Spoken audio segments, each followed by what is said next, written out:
Just want to say a quick thank you to all the members of the Kinetic Rugby League channel. It is greatly appreciated. Content on this channel will continue to be free. There is no obligation to pay anything for the content, but those that become members, that donate during live streams, it is all greatly appreciated. Thank you so much for your support, and if you'd like to become a member, you can do by clicking the join button below this video. That's going to be it. Let's get on with the video.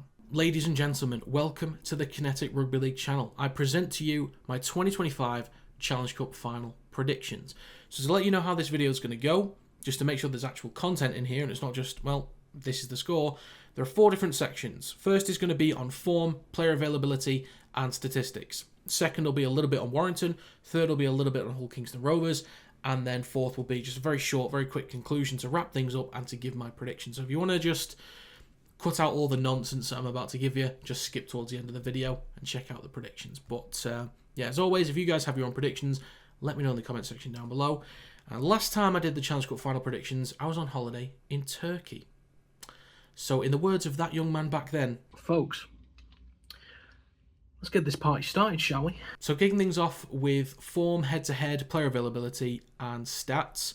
Warrington have won 2 in their last 5 in all competitions. Hull KR have won 5 in their last 5 in all competitions. And the Robins are also on a 7-game win streak. With the head-to-heads, the last 3 games have gone in favour of Hull KR, keeping Warrington to just 4, 8 and 12 points on those 3 occasions. Also, the most recent matchup, which was 2 weeks ago, Warrington played without Mark Sneed and George Williams, so you'd imagine this time round that there's more clarity in the kicking game and attacking threat as well. Overall organisation should be a lot better this time around than it was last time for Warrington. For player availability with Hull Kingston Rovers, Hadley was rested at the weekend to avoid possible suspension. Jared Warrior-Hargreaves comes back from suspension and Artemog will miss out due to being cup-tied. Looking at stats, so Hull KR, they're second for tries and metres, they're third for offloads, and they lead the way in clean breaks. So it's looking quite positive for the Robins. With Warrington, they actually have less missed tackles than Hull KR. That's just in Super League at least. But that's very surprising, given when I watch Warrington, it feels like we're missing tackles all the time. But we're one of the lowest meter makers in the league. We're pretty low down, bottom 3, as well as average gain. Also last in dummy half runs. And without Danny Walker being in there, that's going to be, that's going to go into that statistic. Wyatt are also second worst in terms of errors. So it's not good, is it? So starting with a few points on the Warrington Wolves. First point is that Williams is back for his first game in at least 2.5, 3 months, something like that.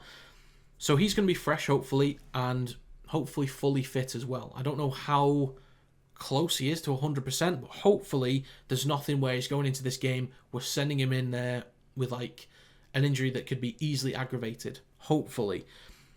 But when he plays with serious intent, he gives it everything, which I think he will do in this game, being out for so long and then coming back in, returning in a Challenge Cup final. He's been working towards this. He's been doing recovery differently and as rapidly as possible to be ready for this game. I think he's going to give it everything he's got. And when George Williams is on it, he's dangerous. We know how dangerous he is. The second point is Mark Sneed and his kicking game. He has made Warrington so much more effective throughout sets and especially on the back end of sets. The positioning of the kicks, the distance, he's manipulating the movement of the ball, so the bounce is effective as well. Sneed's kicking game is huge in this one. If he can keep turning the massive forwards of Hull KR around, wearing them down, tiring them out from having to turn back all the time, that's going to be massive with the forward battle. So that brings me on to point number 3 with the forwards. Paul Vaughan is the number 1 threat there. He's going to be huge starting the game. I think he's going to be starting alongside Yates in the front row, who, is a strong runner, solid defender, really solid defender. A lot of people talk about him league-wide as being one of the best defenders in the league. But he doesn't really make many meters, unfortunately. But you've got Harrison, who I think will most likely start from the bench. I think he's been a real solid impact sub this year. Would prefer him to start, personally, but he's been doing a good job coming off the bench. I think he's having a decent year as well. But then you've got the likes of Joe Philbin. Gives it 100% every single carry. Deserves to be in that team for me, and I think has been great over the last 2 weeks. And then Max Wood, who I think was man of the match against Cass. His carries are great, and I think he deserves more game time, period. But I hope he gets in that side. I really, really hope he gets in the side for the final. And the final thing is my biggest concern, or my biggest concerns. One will be lack of meters through the middle. That's one. The second is predictability in possession. I've talked a lot about the ball will go to the first receiver, maybe end up in the hands of Williams or Sneed, and then it's just going out the back to Dufty. That's it. There's a lead runner to the outside. It's Dufty out the back. He's getting jammed into by the second rower centre or winger. It's predictable nearly every single time. So that's another concern for me. And the final thing is just poor defence on the edges. There are times we can scramble well. I think last Challenge Cup fixture against Lee, we scrambled really well. We can put in those efforts here and there. But overall defence so far on the edges has been pretty poor. So my concerns are meters through the middle, predictability in possession, and poor defence on the edges. So that's my recap of Warrington Wolves. So that brings me on to Hull Kingston Rovers. First of all, their defence has been incredible this season. Absolutely brilliant. Now, it's hard to see them conceding enough points to make it a real threat. But this is a Challenge Cup final. So anything could happen. It's a different environment. It's a big game. Now, their strength and especially depth in the forward pack is going to be huge. It is ridiculous currently. Even if Warrington match Hull KR quite well early on, I think the strongest match Warrington need is Vaughan and Harrison to start in the front row. If it's Yates, fair enough. But even if Warrington compete fairly well early on, the moment both sides start to rotate in the middles, the later that game goes on, the more it's going to favour Hull KR, I think. And they already start games very well, but I think the later it goes on, it would favour Hull KR based on their size and who they can rotate, especially Tanganoa. Tanganoa off the bench has been great this year. The next point is the counter to Mark Sneed's kicking game. So the forwards might be a little bit knackered, but then you look at the backs. The likes of Broadbent, Davies, Hiku, Burgess, for example, they've been carrying really well out the backfield. Also, going off the stats that I mentioned before as well, Hull KR can find an offload, which will damage Warrington defensively. So I think they can already make decent post-contact meters from the backs. They can get offloads as well. They can get quick play the ball. So I think in terms of being trapped, in terms of being stuck off the back of Mark Sneed's kicking game, that might come into it. There might be some moments where KR get pinned back a little bit.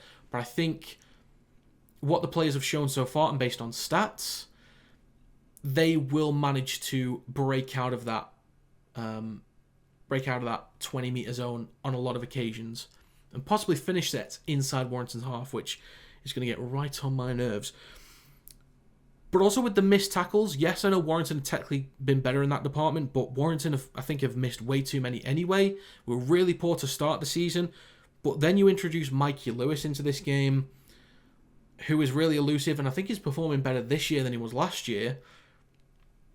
I think could be making Warrington players miss a lot, especially on the left edge offensively versus Warrington's right edge defensively, which has been quite shaky, to be honest.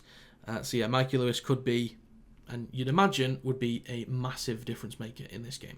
But to come on to a conclusion for this game, I think Warrington will look at last year's Challenge Cup final and Vegas as big games to learn from failures on those occasions. I think players might prepare differently. There's things that maybe they thought, we didn't do this right, we didn't do that right. Burgess might have learned his lessons from those big occasions and think, okay, this is how we'll prepare differently, this is how I'll speak to players differently. So there's lessons there. Hull KR, they played in the Challenge Cup final in 2023 and they played the grand final last year. So they can look at failures on those occasions as well and see if they need to adapt to any situation. So final things, Sneed, Williams and Curry, their control will be vital in this game in attack. So far it's been a little bit too sideways, not really making it easy for Matt Dufty as well. If they can give him better opportunities towards the edges, he can really be involved in this game and create a lot of opportunities, be involved in line breaks. But Hull KR, I think, will likely pin Warrington back in a lot of portions of this game, especially inside the red zone. And I think Hull KR, a fair few times in the back and forth, will find themselves in the red zone, and they know how to spread the ball extremely well. I think Warrington will put in a great effort in this game to really shift across and scramble, shut them down, but just the quality that KR have in possession, I think they'll find more ways to score. Also, the carries, the ruck speed from KR are likely to go in their favour. And the final point is, and the most simple, is that Hull Kingston Rovers have been the better team in 2025. So for a prediction in this game, I'm going to go with Warrington Wolves 14, Hull Kingston Rovers 24. So there you have my Challenge Cup 2025 predictions. If you guys have your own, please do let me know in the comments section down below. But as always, if you enjoyed this video, feel free to leave a like. It does help to get the video out there to more people. Subscribe to the Kinetic Rugby League channel to stay up to date with more Kinetic Rugby League content. If you want to join the Discord, the invite link is in the description down below. And if you'd like to become a member, you can do by clicking the join button below this video and joining for as little as £1 a month. But that's going to be it. Thanks for watching, and I will see you next time.